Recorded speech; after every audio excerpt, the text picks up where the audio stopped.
Quel risque y a-t-il à se couper de l'opérationnel en rejoignant une fonction support lorsque l'on vise à terme un poste de PDG ? C'est la question que se pose Martha, qui dirige l'une des principales unités d'une entreprise de services financiers basée dans la Silicon Valley.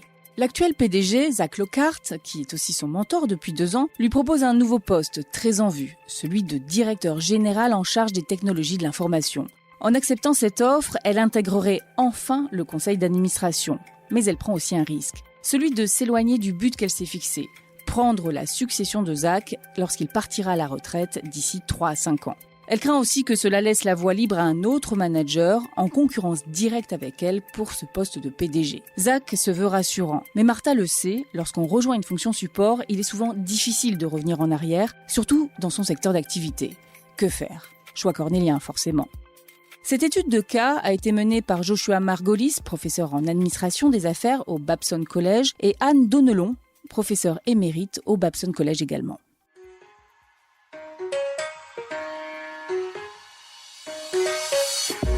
Le choix le plus pertinent. Juste que tu prennes une bonne décision. Pas prendre de risques. Si tu parles du problème à calmer la décision, on y influencera ta décision.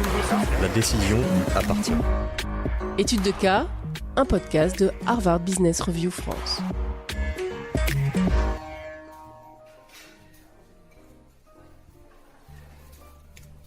Vous avez fait votre choix ? Demanda la serveuse à Martha Sills. Elle savait ce qu'elle voulait depuis qu'elle avait pris place à table, mais elle attendait que Zach se décide. PDG de TopSuite Wealth Management, une société de services financiers basée dans la Silicon Valley, Zach Lockhart était son mentor depuis 2 ans. Ils déjeunaient d'ailleurs souvent ensemble. Mais cette fois, Zach avait indiqué vouloir lui soumettre une idée, et elle était impatiente d'en venir au fait. J'imagine que tu es curieux de savoir de quoi je veux te parler ? Dit-il en tendant le menu à la serveuse. Quelque chose à voir avec ton plan de succession ? Hasarda-t-elle. Martha dirigeait la branche particulier, entreprise familiale et fondation, la plus grande et la plus importante de TopSuite. Et elle était sur les rangs pour prendre la succession de Zach lorsqu'il partira à la retraite. Zach aurait bientôt 60 ans et il siégeait déjà au conseil d'administration de plusieurs entreprises et associations. Tout le monde pensait qu'il s'en irait dans les 3 à 5 ans à venir. Zach et Martha avaient discuté en toute franchise des qualités qu'il faudrait démontrer pour décrocher le poste. Oui, si on veut. En fait, j'espérais te convaincre d'accepter le nouveau poste de directeur général en charge des technologies de l'information. Martha sursauta, stupéfaite. Le poste de DTI, se dit-elle ? Mais c'est n'importe quoi. Zach enchaîna sans lui laisser le temps de répondre. Comme tu sais, la stratégie FinTech fait désormais partie des responsabilités du poste.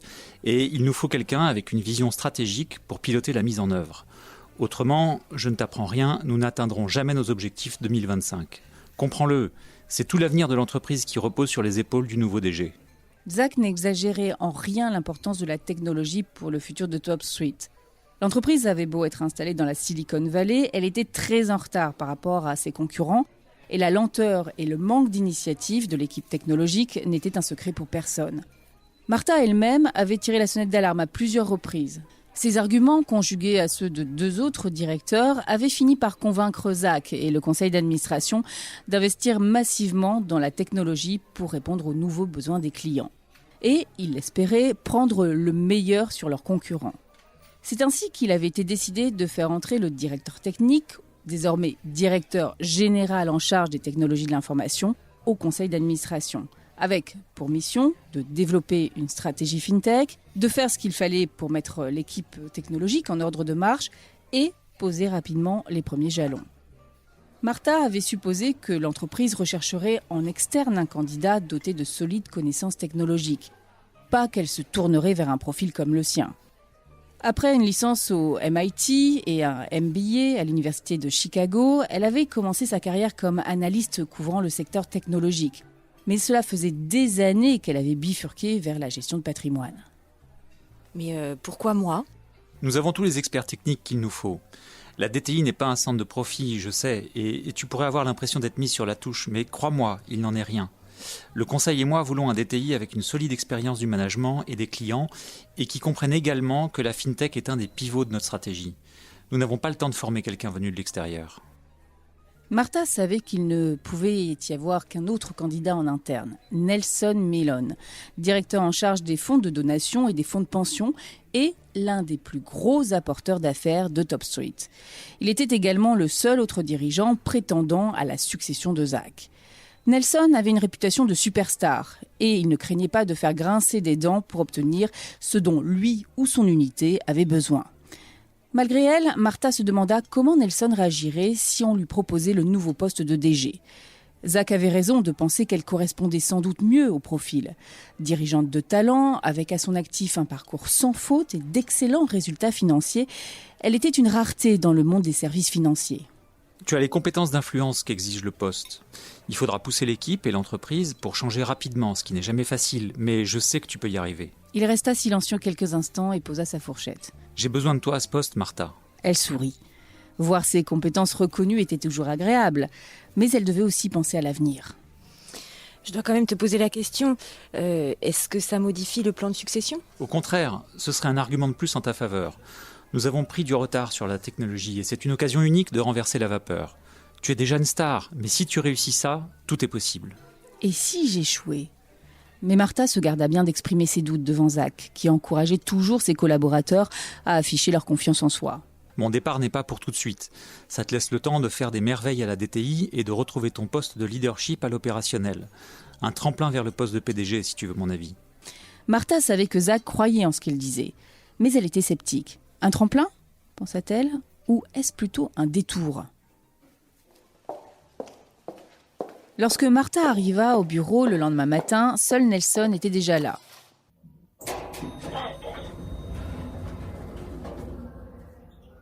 En la voyant passer devant son bureau, il lui fit signe d'entrer.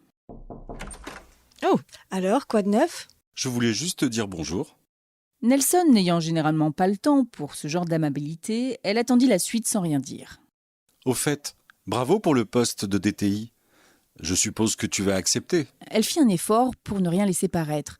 Comment était-il déjà au courant ? Eh bien, je dois donner une réponse à Zach la semaine prochaine. Dit-elle en guettant les réactions de Nelson. Bien sûr. Ce n'est que mon avis, mais je pense que tu devrais dire oui. Tout le monde sait que tu es parfaite pour le poste, et ce serait la meilleure solution pour l'entreprise. En se dirigeant vers son bureau, Martha essaya de décrypter ce qu'il venait de se passer. Était-il au courant pour le poste parce que Zach le lui avait proposé en premier ? L'avait-il refusé ? Cela viendrait-il même à l'idée de quiconque de lui proposer, à lui, l'enfant prodige de Top Street, un poste dans une fonction support ? Si le poste était vraiment un tremplin vers le siège de PDG, pourquoi diable Nelson le lui laisserait-il ? Pensait-il vraiment que c'était la meilleure solution pour l'entreprise ou pour lui ?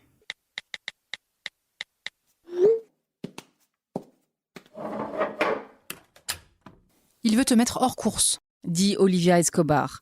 Olivia était la collègue la plus proche de Martha et une des rares autres femmes occupant un poste de direction chez Top Street. Oui, je sais, tout ce qui l'intéresse, Nelson, c'est sa petite personne. Répondit Martha. Les deux femmes étaient assises dans la petite salle de réunion à l'arrière du bâtiment où elles avaient l'habitude de se retrouver pour discuter à l'abri des oreilles indiscrètes. Refuser poliment, voilà ce que tu dois faire. Et tu continues ta route vers le poste de PDG. Zach a été très clair, ça remet rien en question. Il le pense sûrement, mais lorsqu'on rejoint une fonction support, il est difficile de revenir en arrière, surtout dans notre secteur. Tu connais beaucoup de DRH ou de DT qui sont devenus PDG ? Pense à Paige ou à Tania. Olivia et Martha avaient débuté comme analystes dans une grande banque d'affaires. Leur groupe était très soudé et tous étaient restés en contact. Leur ancienne collègue, Paige, était désormais directrice générale en charge des ressources humaines de la banque en question. Et Tania était à la tête de la direction des risques dans une PME technologique. Ni l'une ni l'autre ne semblaient mécontentes de leur travail, mais Martha comprenait ce que voulait dire Olivia. Jamais elles n'accéderaient au poste de PDG là où elles étaient. Je suis certaine qu'elles avaient toutes les deux des mentors bien intentionnés comme Zach qui les ont encouragées à accepter ces postes. Mais j'ai peur qu'on te mette sur une voie de garage. Tu es une des directrices les plus performantes de tout le secteur. Tu croules sous les demandes de chasseurs de tête. Il est absurde de penser que tu aurais intérêt à renoncer à ta position à la tête d'un centre de profit et à ton autonomie. Tu vas devoir te battre pour obtenir la moindre avancée avec l'équipe techno. Si tu étais un homme, personne n'aurait même envisagé de te proposer le poste. T'en es sûr ? Si Nelson avait les mêmes compétences et le même parcours que moi, tu crois pas que Zach miserait sur lui ? Mais il n'a pas tes compétences. Quand on est une femme, pour progresser, il faut toujours être compétente et sympa. Et maintenant, à cause de ça, on te demande d'accepter ce poste difficile et sans doute ingrat. Et Nelson, lui, peut continuer à engranger les clients et le chiffre d'affaires. Tu sais que quand le conseil réfléchira à la succession de Zach, ils se demanderont qui est capable de faire rentrer de l'argent et de gérer la maison sans aucun état d'âme. Je sais que voir Nelson continuer à faire son petit numéro sera pas facile, mais j'ai confiance en Zach. Il m'a jamais donné de mauvais conseils. Je ne doute pas que Zach pense bien faire, qu'il veuille ce qui est le mieux pour toi. Mais ce sont souvent nos amis et nos mentors qui nous freinent, sans le vouloir. Cela part d'un bon sentiment, mais il est peut-être aussi partial que les autres. Le dimanche matin, Martha prit la direction de Foothills Park. Elle avait besoin de paix et de tranquillité pour réfléchir à la décision qu'elle allait devoir prendre. En s'engageant sur Coyote Trail, elle repensa aux conversations qu'elle avait eues durant la semaine. La voix d'Olivia était celle qui résonnait le plus fort. Martha devait refuser l'offre. C'était à peine si la question se posait. Mais ce conseil n'était sans doute pas dénué d'un parti pris. Olivia était à la tête du comité pour la diversité, l'égalité et l'inclusion et le sponsor du groupe de ressources pour les femmes. Elle voyait des biais genrés partout, même si elle avait souvent raison lorsqu'elle les dénonçait. Martha ne voulait pas que le point de vue de son amie occulte les autres. Elle percevait encore l'intensité dans la voix de Zach lorsqu'il lui avait dit « J'ai vraiment besoin de toi à ce poste. » Comment dire non à son mentor ? Elle ne voulait pas mettre en péril sa réputation auprès de lui et des autres membres du conseil, ni ses chances de devenir un jour PDG. Et si elle se retrouvait perdante dans les deux cas ? Quel avantage y avait-il à accepter le poste de DTI ? Ce serait un défi, à n'en pas douter, avec une courbe d'apprentissage technologique extrêmement raide, mais avec aussi, à la clé, une place au conseil d'administration.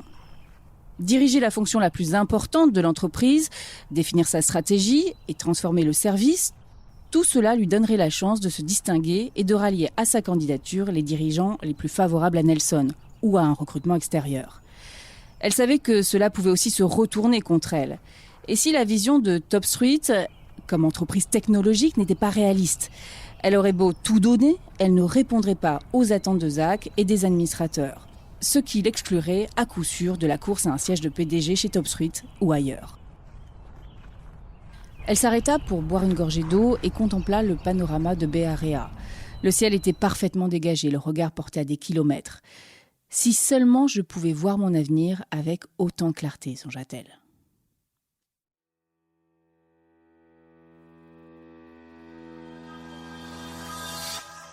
Martha doit-elle, oui ou non, accepter le poste de DTI ? Pour répondre à cette question, Harvard Business Review a fait appel à 2 experts. Rakefet Russak-Aminoach tout d'abord. Elle est managing partner de la société de capital risque Team 8.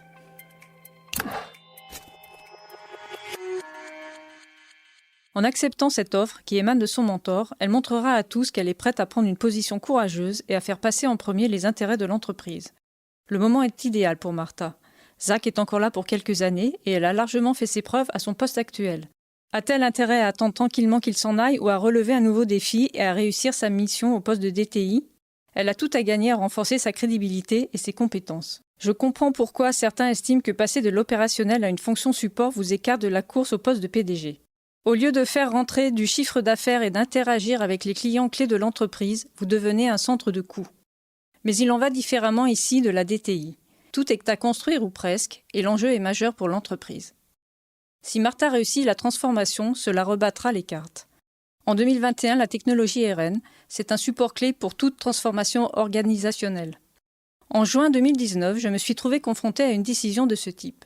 J'étais PDG de Banque Leumi depuis 7 ans, et nous étions devenus la première banque d'Israël en termes de capitalisation boursière. J'aurais pu rester à ce poste, mais j'avais accompli l'essentiel de ce que je voulais accomplir et j'ai pris conscience que j'étais prête à passer à autre chose. J'ai donc démissionné pour me consacrer à une 3e carrière, cette fois dans les hautes technologies, et j'ai créé la FinTech Team 8. Je conseillerais à Martha de se mettre en mode élimination des bruits parasites pour prendre sa décision. Elle ne doit surtout pas tenir compte de ce que lui dit Nelson. Peu importe qu'il pense vraiment que le poste lui correspond ou qu'il veuille l'avoir échoué. Les conseils de Zach et d'Olivia sont un peu plus difficiles à écarter, mais Martha doit se souvenir que les amis et les mentors sont souvent influencés par leurs convictions, leurs peurs, leur expérience. Même s'ils ne veulent que notre bien, ils ne sont pas impartiaux. Lorsque j'ai pris la décision de démissionner, j'ai surtout écouté mon intuition. Martha doit réfléchir à ce qu'elle veut. Ce n'est pas une décision facile. Lorsque Zach lui a proposé le poste, elle a eu un mouvement de recul. Je comprends pourquoi.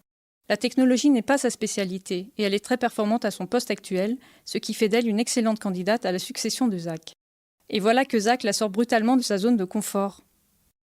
Mais si on me demandait ce qui m'a motivé à devenir PDG de KPMG Israël à 34 ans et PDG de l'EMI à 46 ans, je répondrais que c'est mon incapacité à rester dans ma zone de confort. Si les aspirations de Martha sont aussi ambitieuses qu'elle le dit, elle non plus ne doit pas rester dans sa zone de confort.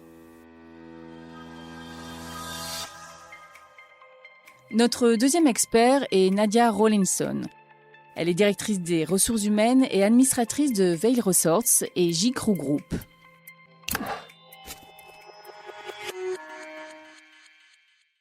Il ne sera pas facile de refuser. Mais si Martha a pour ambition de devenir PDG de TopStreet, ou d'une autre entreprise d'ailleurs, c'est pourtant ce qu'elle doit faire. Avant de refuser, toutefois, elle doit obtenir des informations plus précises sur le plan de succession. Zach dit qu'elle a toutes ses chances, mais la nomination du PDG ne relève pas uniquement du dirigeant sortant. La décision finale appartient aux membres du conseil d'administration et ils peuvent envisager la promotion de Martha à la tête de la DSI, de différentes façons. Considérer le poste de DTI comme une étape vers le siège de PDG ou comme une opportunité de développement destinée à déterminer si elle correspond au profil. Il est également possible que, si elle n'était pas choisie pour succéder à Zach, le poste de DTI soit un moyen de conserver une dirigeante compétente et ayant fait ses preuves. Dans la mesure où Martha ne sait pas ce que pense le conseil, la première chose à faire est d'utiliser son réseau pour en savoir un peu plus sur le processus de succession précédent, c'est-à-dire lorsque Zach a été lui-même choisi comme PDG. Cela lui permettra de mieux comprendre comment les choses vont se dérouler. Dans l'idéal, il faudrait qu'elle en parle avec Zach et un administrateur indépendant. Elle a vraisemblablement noué des relations avec d'autres directeurs et si tel n'est pas le cas, c'est révélateur. Rien ne permet d'affirmer qu'elle obtiendra des réponses franches, mais elle devrait pouvoir rassembler des détails qui l'aideront à mieux appréhender la situation. Pour ma part, j'ai 2 réticences concernant le poste de DTI. Premièrement, il est évident que la technologie est un élément clé de la stratégie future de l'entreprise, ce qui soulève la question des compétences de Martha dans ce domaine. Jusque-là, les technologies de l'information n'étaient pas considérées comme une fonction essentielle pour l'entreprise et je ne pense pas que Martha possède l'expertise approfondie requise pour conduire la transformation. Elle aura peut-être aussi du mal à gagner le respect de ses pairs et de son équipe, ce qui rendrait le défi plus difficile encore. Deuxièmement, Martha doit se souvenir que ses fonctions actuelles sont rarement occupées par une femme dans le secteur des services financiers. C'est un levier auquel elle ne doit pas renoncer à la légère.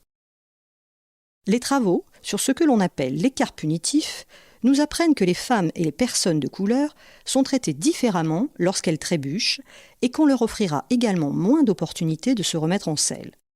Si Martha ne réussit pas dans ses nouvelles fonctions de DTI, il lui sera donc plus difficile de retrouver son poste actuel ou un autre poste avec un rôle exécutif. Elle a ainsi beaucoup à perdre. Je conseillerais donc à Martha de rester à son poste actuel tout en s'impliquant dans la transformation technologique de l'entreprise. Travailler avec Nelson et le nouveau ou la nouvelle DTI sera l'occasion pour elle d'exercer ses compétences de diplomatie et de collaboration et de montrer au Conseil que, le moment venu, elle sera capable de les gérer l'un et l'autre.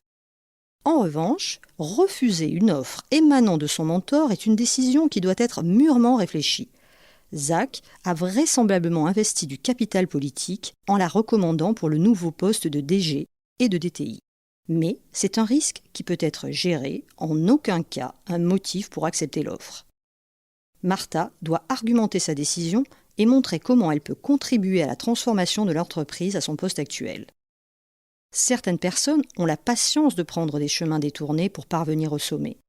Mais avec un parcours aussi brillant dans le domaine de la finance, et femme qui plus est, Martha a plus de chances d'accéder au poste de PDG en restant sur la voie directe. Retrouvez un nouveau podcast Études de cas le mois prochain sur hbrfrance.fr.